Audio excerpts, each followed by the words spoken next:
अस्सलाम वालेकुम dear students, कैसे हैं आप सब। My name is Rayan Malik and I am here to teach you physics class 9th। उम्मीद है आप सब खैरियत से होंगे और चैप्टर नंबर 4 को आपने बहुत अच्छे से अंडरस्टैंड कर लिया होगा। तो अब हम चलते हैं एक्सरसाइज की तरफ और हम सॉल्व करते हैं मल्टीपल चॉइस क्वेश्चंस। तो इन मल्टीपल चॉइस क्वेश्चंस को मैं 1 बाय 1 रीड करूंगा और थॉरोली एक्सप्लेन करूंगा और आई होप कि एक्सप्लेन करने के बाद आप इजीली खुद से इसका आंसर कर सकते हैं।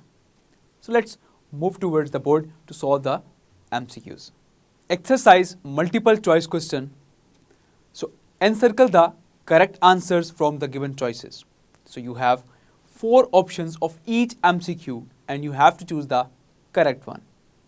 The first MCQ is two equal but unlike parallel forces have different line of action produce. Options are A torque, B a couple, C equilibrium, D neutral equilibrium. So two equal means के दो आपके पास equal but unlike parallel forces means के वो parallel forces जिनकी direction opposite हो। अब हमारे पास दो फोर्सेस हैं जो कि पैरेलल भी हैं और उनकी डायरेक्शन ऑपोजिट भी है।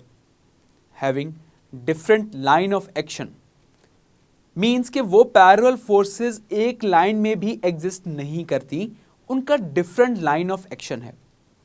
जैसा कि अगर हम एक स्टीयरिंग व्हील को जब हम टर्न करते हैं तो यहां पर एक फोर्स आपकी अपवर्ड एक्ट करती है और एक फोर्स आपकी डाउनवर्ड एक्ट करती है और दोनों फोर्सेस जो हैं कि पैरेलल तो हैं लेकिन ऑपोजिट इन डायरेक्शन है।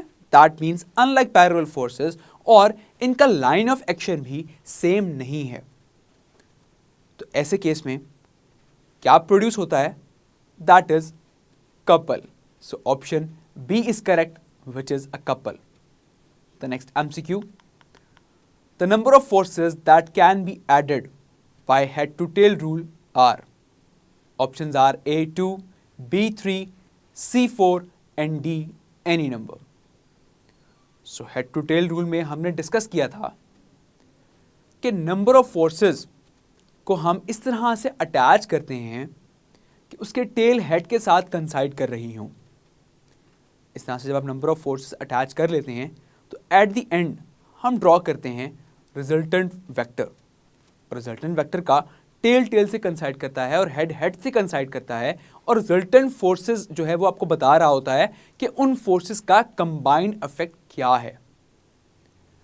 So head to tail rule के अकॉर्डिंग आप फोर्सेस को एड अप कर सकते हैं। अब यहाँ क्वेश्चन में आपसे पूछा गया है कि कितने नंबर ऑफ फोर्सेस को आप हेड टू टेल रूल के अकॉर्डिंग ऐड कर सकते हैं।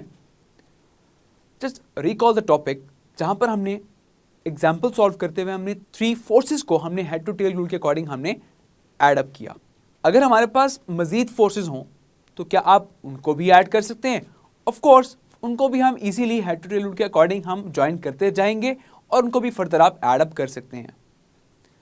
और इसी तरह अगर हम उस पेज पे एक साइड बॉक्स को स्टडी करें तो उस साइड बॉक्स में ये लिखा भी है कि आप एनी नंबर ऑफ फोर्सेस जो हैं उनको आप ऐड अप कर सकते हैं by using head to tail rule. That means the option D is correct, which is any number. Now the next MCQ. The number of perpendicular components of a force are. Options are A1, B2, C3 and D4. So एक force के perpendicular components कितने होते हैं? Just recall the topic resolution of force, जिसमें हमने force को separate किया था उसके परपेंडिकुलर कंपोनेंट्स में और हमने एक फोर्स को 2 कंपोनेंट्स में सेपरेट किया था, that is the X component and the Y component. तो फोर्स के हमारे पास 2 कंपोनेंट्स हो गए, F of X and F of Y. So the option B is correct, which is 2 perpendicular components fx and fy. Now the next MCQ. A force of 10 Newton is making an angle of 30 degree with the horizontal and its horizontal component will be. अब यहाँ पर आपको बता दिया गया है कि एक फोर्स जो है वो 10 न्यूटन की एक्ट कर रही है। एक हॉरिजॉन्टल सरफेस है, वहाँ से एंगल बन रहा है उसका 30 डिग्री का। तो आपने ये बताना है कि उस फोर्स का हॉरिजॉन्टल कंपोनेंट कितना होगा? Options are A 4 newton, B 5 newton, C 7 newton and D 8.7 Newton.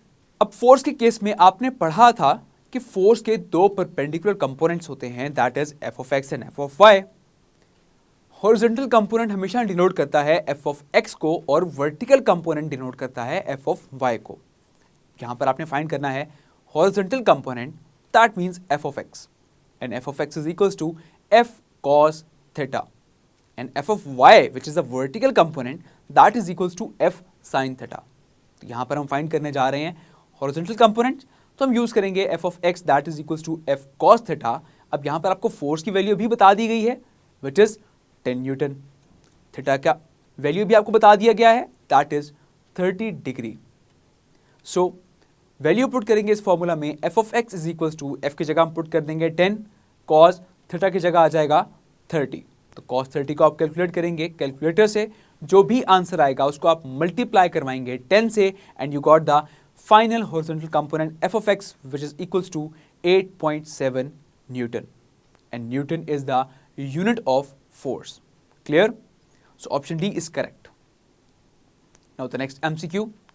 A couple is formed by, options are A, two forces perpendicular to each other, B, two like parallel forces, C, two equal and opposite forces in the same line, and D, two equal and opposite forces not in the same line। तो अगर हम option A को discuss करें कि couple किस तरह से form होता है, तो ऑप्शन ए में आपसे कहा गया है two forces perpendicular to each other, कि टू फोर्सेस अगर आपस में परपेंडिकुलर हो, दैट मींस कि 90 डिग्री पर हो, तो क्या उनसे कपल प्रोड्यूस होता है? Of course not. Just recall the topic कि कपल हमने ये पढ़ा था कि कपल में दो पैरेलल फोर्सेस हों और उनकी डायरेक्शन ऑपोजिट हो, और वो पैरेलल फोर्सेस एक सेम लाइन में भी एक्ट ना कर रही हों। फॉर एग्जाम्पल, मैंने फर्स्ट एमसीक्यू में डिस्कस किया स्टीयरिंग व्हील को, कि स्टीयरिंग व्हील में जब आप एक फोर्स अपवर्ड लगा रहे हैं और एक फोर्स आप डाउनवर्ड लगा रहे हैं, अब यहां पर दो फोर्सेस एक्ट कर रही हैं, दोनों आपस में पैरेलल हैं, दोनों की डायरेक्शन भी ऑपोजिट है और दोनों सेम लाइन में एक्ट भी नहीं कर रहे। सो ऐसे केस में हमारे पास कपल प्रोड्यूस हो जाता है। सो इसमें से कौन सा करेक्ट ऑप्शन है?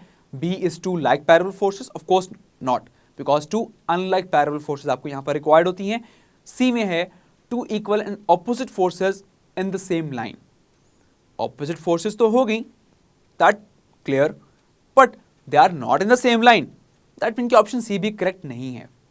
Option D is two equal and opposite forces not in the same line. Yes, of course two equal forces हैं, ऑपोजिट फोर्सेस भी हैं वो, और वो सेम लाइन में भी एक्ट नहीं कर रही, तो ये कपल प्रोड्यूस करती हैं। So option D is correct. Now the next MCQ. A body is in equilibrium when its acceleration is uniform, speed is uniform, option C speed and acceleration are uniform, and option D is acceleration is zero. First of all recall करते हैं कि equilibrium में एक body कब होती है। So we can say that a body is said to be in equilibrium if no net force acts on it.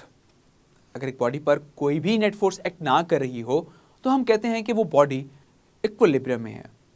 अब यहां पर नेट फोर्स का मतलब हरगिज ये नहीं है कि उस पर कोई भी फोर्स एक्ट ना कर रही हो, प्रोबेबली वहां पर फोर्स एक्ट कर रही होगी, लेकिन उनका जो समीशन है द नेट फोर्स वो जीरो आना चाहिए। तो अगर जीरो आ रहा है तो फिर हम कहते हैं कि वहां पर वो बॉडी इक्विलिब्रियम में है। बट फिर हमने इक्विलिब्रियम की दो कंडीशंस भी पढ़ी, जिसमें फर्स्ट कंडीशन में ये कहा गया कि sum of all the forces that is equal to zero, तो हम कहते हैं वो बॉडी इक्विलिब्रियम में है।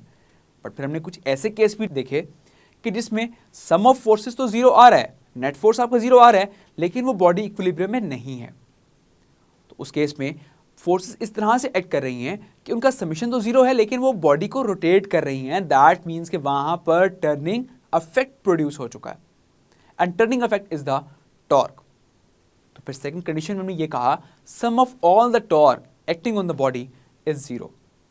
एक बॉडी पर जितना भी टॉर्क एक्ट कर रहा है वो भी 0 होना चाहिए।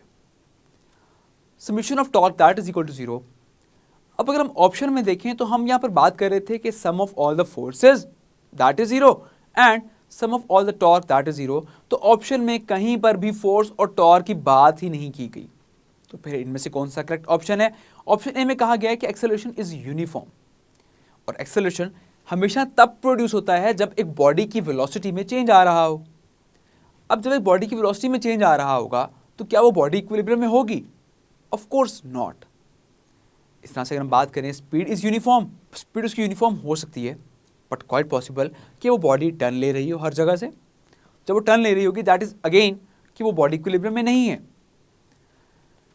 सो if we look at option C, speed and acceleration are uniform. Speed acceleration uniform that means के वेलोसिटी में भी चेंज आ रहा है लेकिन स्पीड जो है वो सेम है। वेलोसिटी में चेंज आ रहा है लेकिन जो चेंज है वो कांस्टेंट चेंज है, तो दैट्स व्हाई एक्सेलरेशन जो है वो यूनिफॉर्म है। बट स्टिल वेलोसिटी में चेंज आ गया दैट मीन्स कि वो बॉडी इक्विलिब्रियम में नहीं है। If we look at option D which is acceleration is 0, yes of course acceleration कब 0 होता है? कि जब आपकी बॉडी की वेलोसिटी में कोई भी चेंज ना आ रहा हो।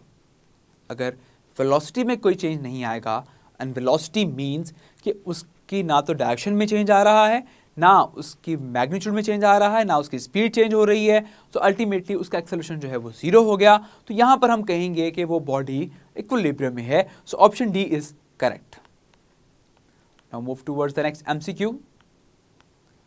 The next MCQ number 7, which is a body is in neutral equilibrium when its center of gravity, options are A is at its highest position, B is at the lowest position, C keep its height if displaced, and D is situated at its bottom.